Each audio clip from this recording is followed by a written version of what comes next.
I'm back with another video, and this time I'm going to be showing you how I made the Mythosaur pendant from the show The Mandalorian. Let's get it on.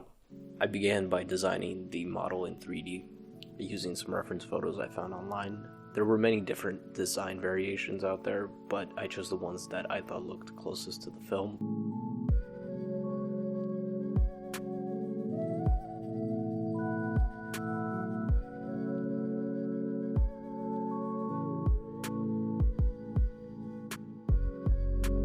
Once I was finished, I was glad with the way it turned out, and it was time to cut it out in wax.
The next step was to cut the supports, clean up the wax model, get rid of the excess wax, and add details.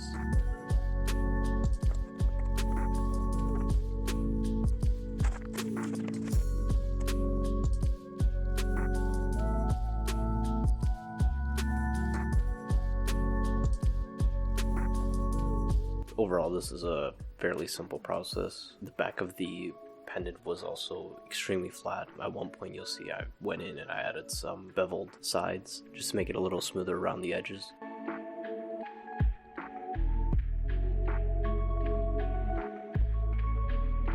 I also went in and I smoothed out the top, and I made it look a little more like a skull than just something that came off of a 3D or wax printer or just some cheap toy. I just wanted to give it some life, some detail.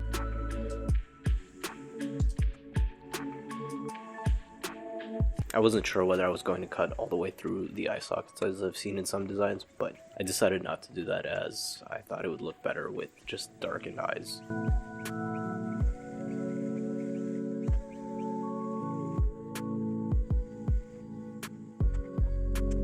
Just detailing the teeth, cutting in the different holes, and adding some scarring.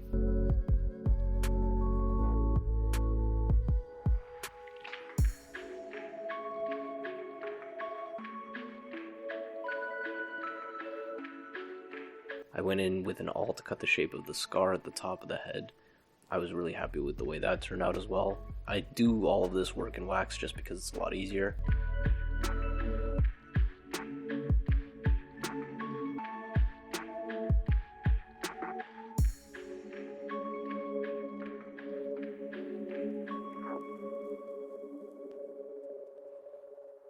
So the next process was to cast, which meant attaching to a base support.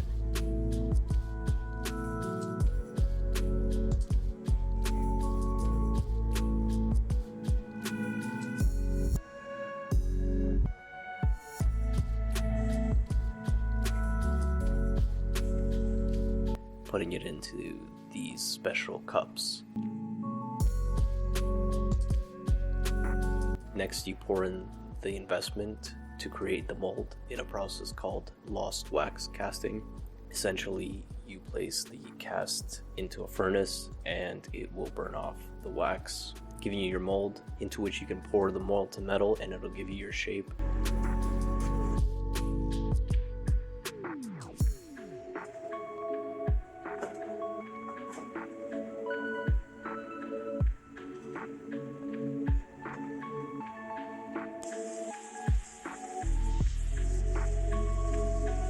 Once it all comes out, you just cut the supports off and the piece is ready for finishing work.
looking good, and it wasn't all completely finished yet. I wanted to continue to smooth out the tusks a little bit.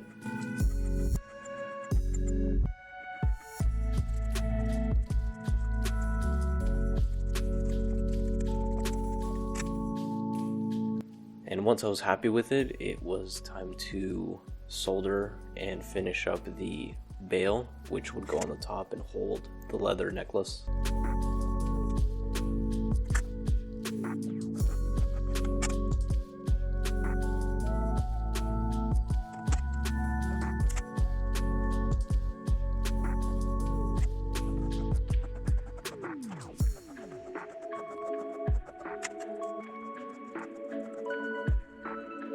So after the bail was ready, I cut some strips of silver solder.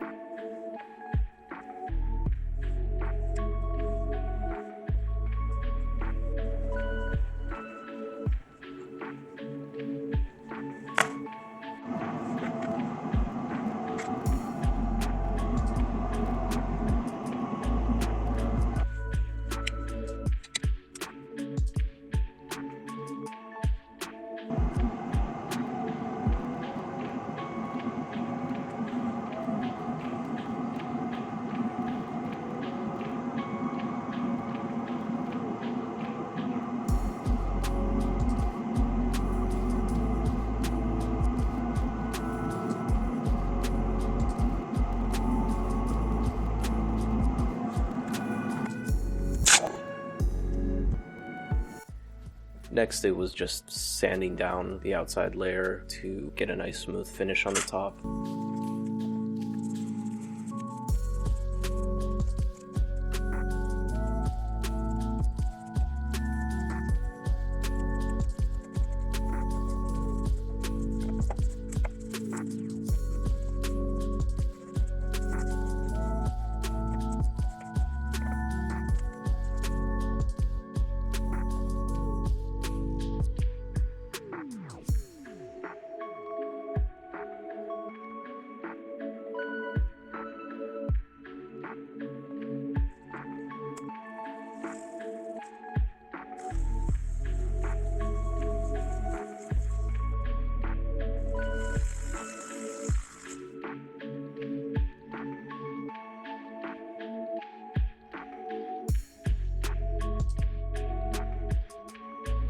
Now with the polishing process, I'm just going to smooth it out to prepare it for tarnishing.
Next was tarnishing. You add some liver of sulfur to some hot water with a little bit of baking powder in there and drop it in, and within a few minutes you'll have a tarnished piece of silver.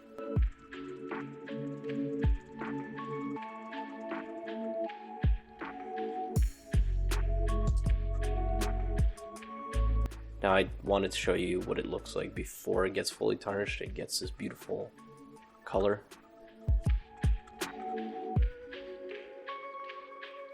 I just took it out here for a few seconds to show you that you can get this really beautiful coloration. The only problem with tarnishing is that it only forms on the outside layer, so this layer is easily scratched off, and I left it in for a little longer, which gave it this nice dark look.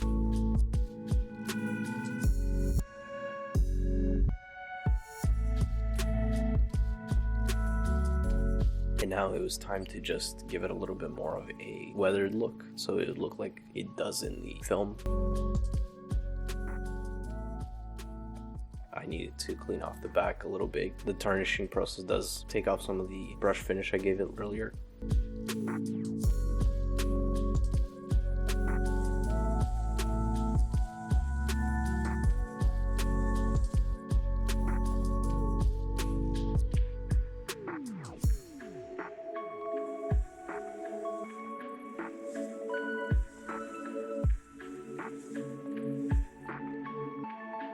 Next, it was time to sand it, and I decided to pick out a used piece of sandpaper just because sometimes the used sandpaper isn't as harsh.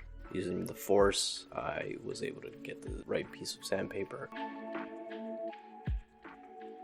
So as you keep using sandpaper, it becomes a little bit finer and it doesn't leave marks that are as deep, which is good for when you're trying to finish off a piece and give it a nice look.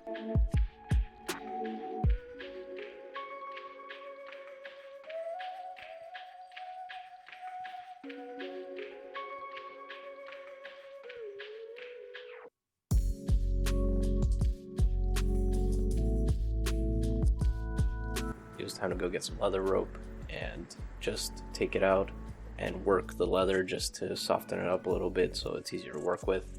And I just cut it to the right length, put it through the bale, tied it up, and it was all done.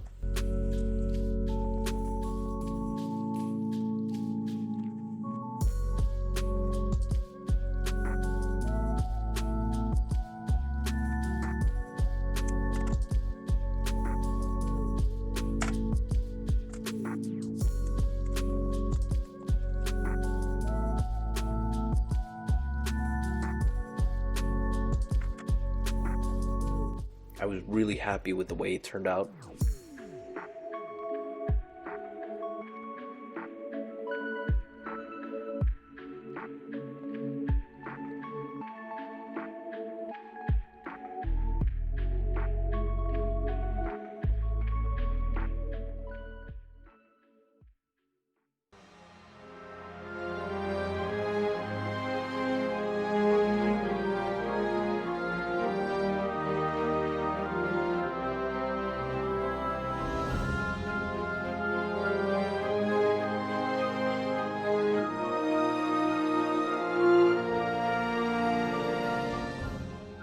Thank you for viewing. I'll see you in my next video.